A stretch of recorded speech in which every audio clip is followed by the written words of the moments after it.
On godly service Gita ज्ञान का आध्यात्मिक रहस्य द ग्रेट गीता 07 गीता ज्ञान एक मनोयुद्ध या हिंसक युद्ध कहा जाता है कि महाभारत में जो हुआ वो कुरु परिवार में हुआ। कुरु शब्द का अर्थ है करो अथवा करना। पांडव और कौरव कुरु परिवार के सदस्य थे। यहाँ पर प्रश्न उठता है कि पांडव किसको कहेंगे और कौरव किसको कहेंगे। शास्त्रों में दिखाते हैं कि जब दोनों में कई प्रकार के मतभेद की बातें हो गईं तो उनका इकट्ठा रहना मुश्किल हो गया। तब दोनों ही भगवान के पास मदद मंगाने के लिए जाते हैं। पांडव की ओर से अर्जुन जाता है और कौरव की ओर से दुर्योधन जाता है। उस समय कहा जाता है कि अर्जुन विनम्र भाव से हाथ जोड़कर भगवान के पैरों के पास खड़ा होता है और दुर्योधन जो अहंकार का प्रतीक है वह सर के पास जाकर बैठता है। जब दोनों भगवान से मदद मांगते हैं तब दुर्योधन पहले अपना हक जताते हुए कहता है कि यहाँ पहले मैं आया हूँ, इसलिए पहले मांगने के लिए मुझे कहा जाए। तो भगवान मुस्कुराते हुए कहते हैं ठीक है, पहले तुम मांगो। उस वक्त भगवान ने उनसे पूछा कि तुम्हें क्या चाहिए। एक तरफ मैं हूँ तो दूसरी तरफ अक्षौणी सेना है, तुम्हें क्या चाहिए। जिस तरफ मैं रहूंगा मैं युद्ध नहीं करूंगा। उस समय दुर्योधन भगवान की शक्ति को पहचान नहीं पाया, इसलिए उसने सोचा कि अगर भगवान युद्ध करने वाले ही नहीं है तो उनको मांगने से क्या फायदा। इसलिए उसने कह दिया कि मुझे अक्षौणी सेना चाहिए।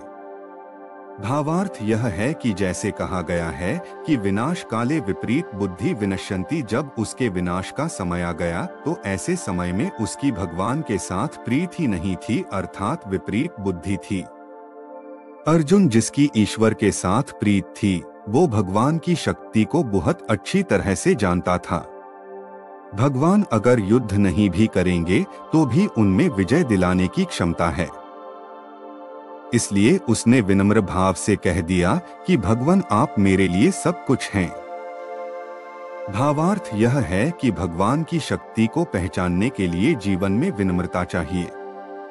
अहंकार से भरा हुआ व्यक्ति भगवान से कभी प्रीत नहीं कर पाता और भगवान की शक्ति को भी पहचान नहीं पाता है।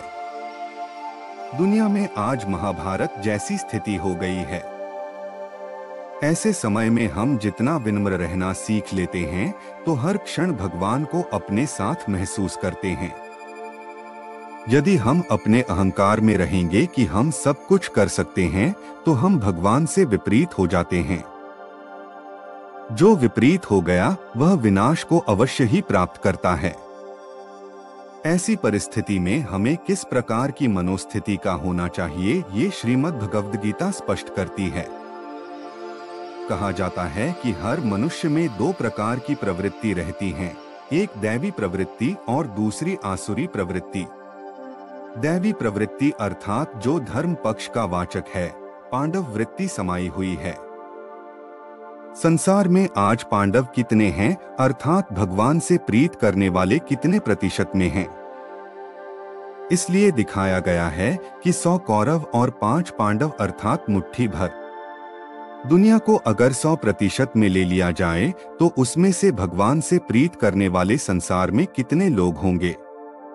सिर्फ 5% लोग ही सच्चे रूप से ईश्वर से प्रीत करते हैं, स्वार्थ से नहीं। सच्चे दिल से जो ईश्वर से प्रीत करता है वे ही पांडव हैं। युधिष्ठिर का अर्थ है आध्यात्मिक व्यक्तित्व वाला। युद्ध जैसी परिस्थिति में भी जो स्थिर बुद्धि, संतुलित बुद्धि रहे उसको कहते हैं युधिष्ठिर। आज समय ऐसा है जहां जीवन में हर व्यक्ति को संघर्ष करना पड़ रहा है। जैसे जीवन ही एक युद्ध बन गया है, यह जीवन एक ऐसा कर्म क्षेत्र है जहां हर समय इंसान को नित्य युद्ध करना पड़ता है। ऐसी युद्ध जैसी परिस्थिति में कई बार मनुष्य अपना मानसिक संतुलन खो देता है। केवल 1% लोग ऐसे हैं जो अपना संतुलन बनाए रखते हैं।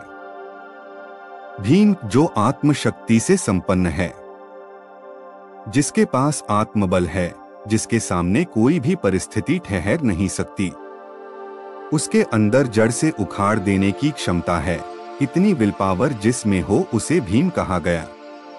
आज की दुनिया में इतने आत्मिक शक्ति से युक्त या इतना मनोबल धारण करने वाले कितने लोग होंगे? सिर्फ 1%। अर्जुन अर्थात जिसमें अर्जन करने के भाव है। अर्जुन को भगवान ने जो कहा उसे उसने हाजी करके स्वीकार किया, फिर उसे कार्य में लाया। ऐसे अर्जन करने के भाव भी कितने प्रतिशत लोगों में होता है? सिर्फ 1% लोग ऐसे हैं जो अर्जन करना भी और कराना भी जानते हैं।